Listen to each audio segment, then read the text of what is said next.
UPT BP2M ini kan mengadakan kerjasama nih ada kerjasama sama Balai Latihan Kerja, Balai Latihan Kerja Padang untuk mengadakan kelas bahasa. Jadi ada kelas bahasa untuk yang mau melamar G2G ke Jepang. Jadi biar mereka bisa dibantu oleh negara untuk difasilitasi belajar bahasa Jepang secara gratis selama 3 bulan. Nggak bayar sama sekali ya Bu ya? Tidak bayar sama sekali. Senang dong. Iya. Terus itu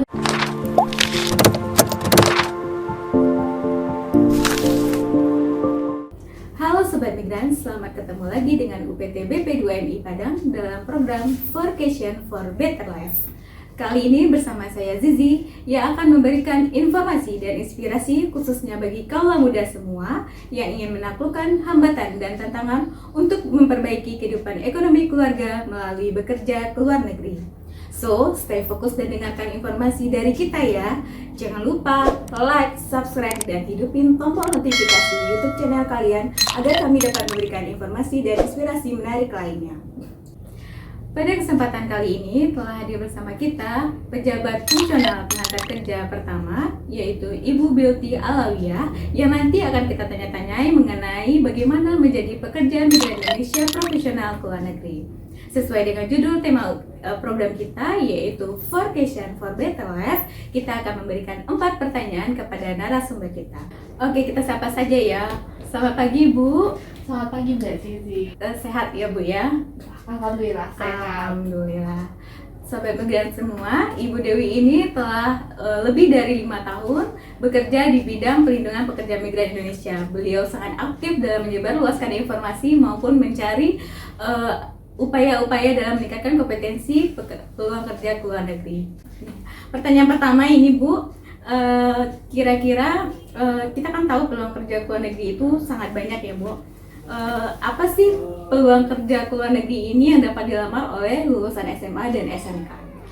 Kalau untuk lulusan SMK dan SMA sederajat, kita memiliki dari BP2MI itu ada program yang namanya Government to Government, itu ke Korea, ke negara Korea. Itu peluangnya bukan cuma untuk SMK atau SMA sederajat sih, lebih pelamar umum itu dengan ijazah SMP pun bisa melamar.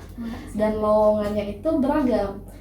Kita bilangnya ada di 5 sektor. Itu ada sektor konstruksi, manufaktur, jasa dan lainnya, terus perikanan atau penangkapan ikan.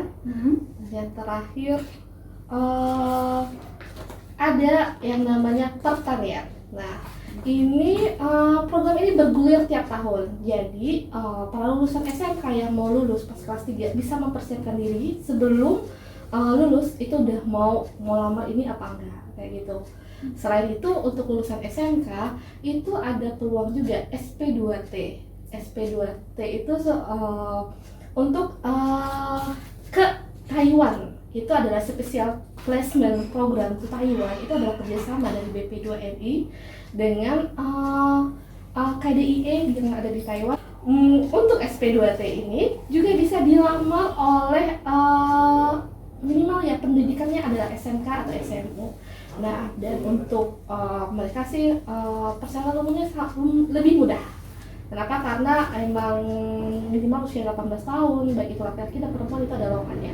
Tahun ini juga 2020 ini emang sih pas Covid kemarin kita emang menghentikan untuk pemberangkatan SP2T ke Taiwan, tapi akhir tahun ini udah buka lagi. Nah, selain SP2T, bagi yang mau berminat ke Malaysia, bagi lulusan SMK yang misalnya emang nggak bisa berbahasa asing dan ya emang nggak mau mempelajari gitu, ada juga sih peluang ke Malaysia itu melalui P2P atau perusahaan pekerja migran Indonesia P3MI. Di Sumatera Barat itu ada beberapa cabang di sini. Nah, di situ juga bisa dilamar oleh lulusan SMK. Tapi ya begitu, karena sekarang masih pandemi Covid, untuk pemerintahan Malaysia sendiri untuk tahun ini masih belum membuka lockdown itu sendiri. Jadi masih belum menerima untuk pekerja migran dari Indonesia. Jadi bagi yang mau ke Malaysia mungkin pending dulu. lebih baik sih pilih yang masih buka, yaitu program G2G atau SP2T. Berarti banyak juga ya lowongannya Bu, selain dari ke Malaysia, ada Taiwan, ada ke Korea gitu, ke Jepang juga ada ya Bu ya? Oh iya, untuk Jepang sendiri sebenarnya ada skema magang, tapi sekarang udah dipermudah dengan adanya Specific Skill Worker SSW. Itu untuk SSW sendiri itu juga bisa untuk lulusan SMA. Tapi memang ada persyaratan bahasa Jepang, yaitu minimal N4 yang harus dimiliki peserta yang pengen kerja ke Jepang. Seperti itu. Iya, harus ada bahasanya. Nah, untuk itu kan untuk lulusan SMA dan SMK ya Bu. Untuk teman-teman ini kan banyak baru banyak wisuda online gitu Bu. Untuk teman-teman kita yang tamatan diploma sama sarjana itu kira-kira ada peluang kerja ke luar negeri juga nggak Bu? Ada. Untuk yang kerja sama antara Indonesia dan pemerintah di luar negeri itu ada program G2G, government to government-nya ke Jepang, tapi emang khusus untuk S1 atau D3 keperawatan. Perawatan saja. Ya, untuk jabatan nurse atau perawat yang bekerja di klinik atau di rumah sakit, satu lagi untuk care worker atau perawat lansia. Itu emang dibutuhkan skill tertentu kan untuk itu. Tapi kalau untuk lowongan yang lain, kita selain itu sih sebenarnya ada juga yang membutuhkan untuk nurse di klinik, tapi itu dengan skema P2P atau perusahaan itu misalnya ke Uni Emirat Arab atau Qatar dan negara timur lainnya, negara timur tengah lainnya. Tapi ya kebetulan untuk program pemerintah cuma ada G2G dan emang lebih dikhususkan untuk S1 keperawatan. Sedangkan kalau ditanya nih lowongan pekerjaan lainnya yang untuk S1 dengan jurusan misalnya manajemen atau apa, teknik dan sebagainya, itu kita beranggapan bahwa S1 adalah orang yang sudah memiliki kompetensi, orang yang sudah memiliki kemampuan, dan sudah belajar banyak, dan mereka itu bisa berangkat ke luar negeri dengan mencari peluangnya sendiri.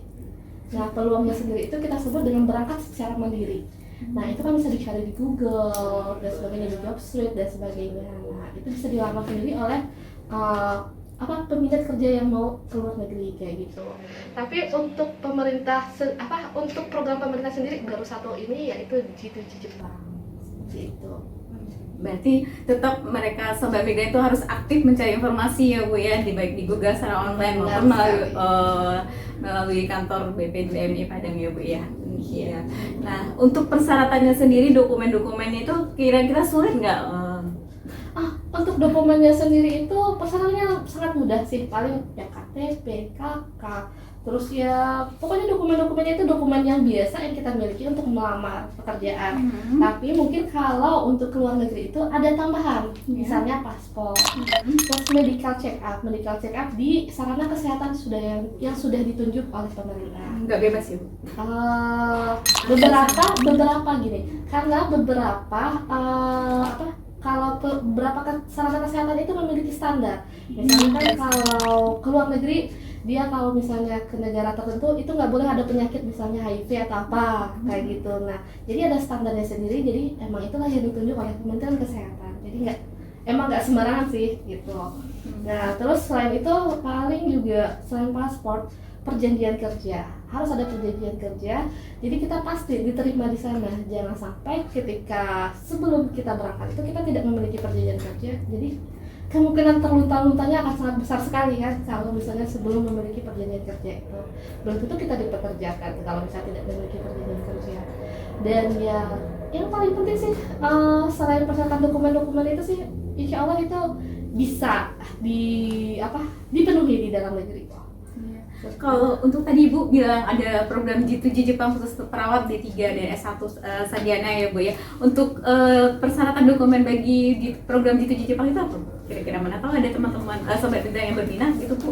Untuk program G2G itu sebenarnya berkasnya cukup lumayan. Ada beberapa item seperti tadi yang saya sebutkan, misalnya satu KTP-nya, AK-nya, terus ada juga sih sebenarnya kartu pencari kerja yang didapat dari dinas tenaga kerja yang ada di kabupaten kota. Terus misalnya surat SKCK, terus medical check up, foto, terus persyaratan lainnya sih emang surat pernyataan tidak mengundurkan diri setelah lulus, terus juga surat pernyataan tidak menuntut ganti rugi, dan yaitu fotokopi sertifikat kemampuan bahasa Jepang minimal N5 sih kalau untuk ke Jepang sendiri. Oh, Mas punya itu ya, Bu. Nah, pasti kalau untuk dari segi bahasa, kompetensi bahasa itu pasti ya kita tahu untuk bahasa Inggris saja agak susah untuk belajarnya ya, Bu, apalagi dengan bahasa Jepang atau bahasa Korea. Kira-kira untuk meningkatkan kompetensi bahasa Jepang atau bahasa Korea teman-teman itu ada solusi nggak, Bu, dari UPTB PDWMI Padang? Intinya adalah kalau ada kemauan pasti itu ada jalan. Nah, di sini yaitu tergantung pada sobat migran yang emang benar-benar mau belajar, termotivasi nih, pengen belajar pengen bekerja ke luar negeri, pasti bisa belajar bahasa asing itu. Nah, untuk di Sumatera Barat sendiri udah ada beberapa LPK nih yang membuat program untuk pelajaran bahasa Jepang. Nah, itu kalau yang bekerja sama kita di Padang itu ternyata ada belasan yang LPK yang bisa itu. Tapi ya itu tentu ada biaya sendiri dan dia siap untuk menanggung biayanya.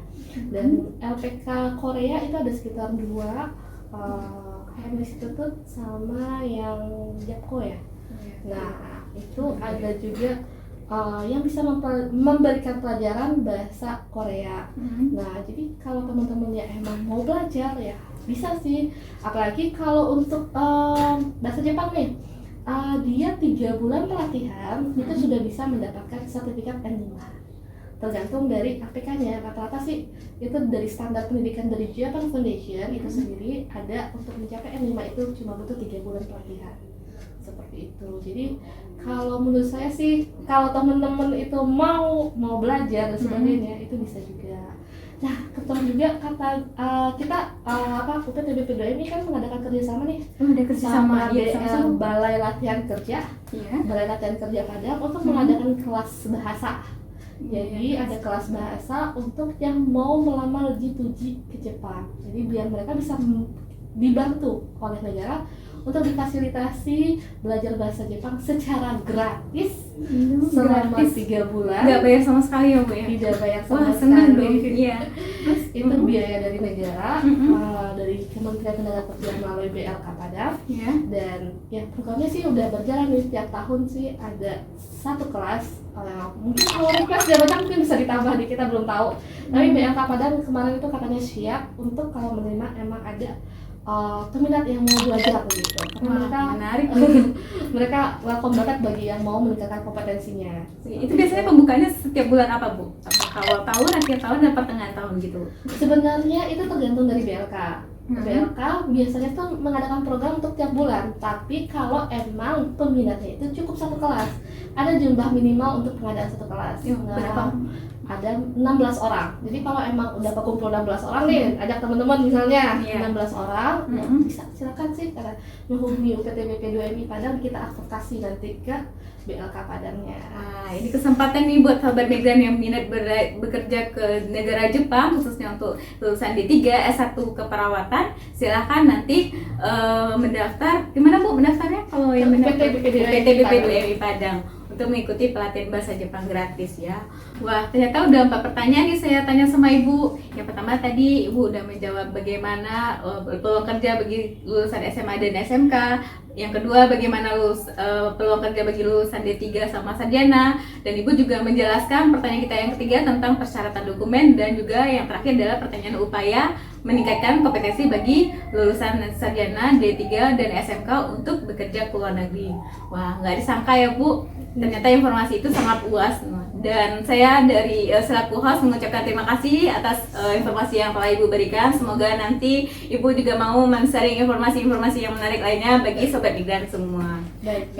Itu tadi Sobat Migran ya, beberapa pertanyaan yang telah kita tanyakan pada narasumber kita, dan saya yakin sehabis ini teman-teman makin giat atau makin tertantang untuk bekerja ke luar negeri. Bagi teman-teman atau sobat migran yang masih punya pertanyaan seputar dengan peluang kerja ke luar negeri, silahkan datang saja ke kantor UPT BP2MI Padang, yaitu di Jalan Rasuna Said nomor 91, atau juga bisa bertanya melalui telepon di 0751 444 707. Juga bisa dapat memberikan pertanyaan melalui Facebook kami seperti yang di bawah ini. Oke, demikian saja program acara kita hari ini. Semoga teman-teman tidak bosan untuk menonton YouTube channel kami. Jangan lupa like, subscribe, dan hidupin tombol notifikasi YouTube channel kalian semua. Akhir kata saya mengucapkan mohon maaf kalau banyak salah, dan saya mengucapkan assalamualaikum warahmatullahi wabarakatuh.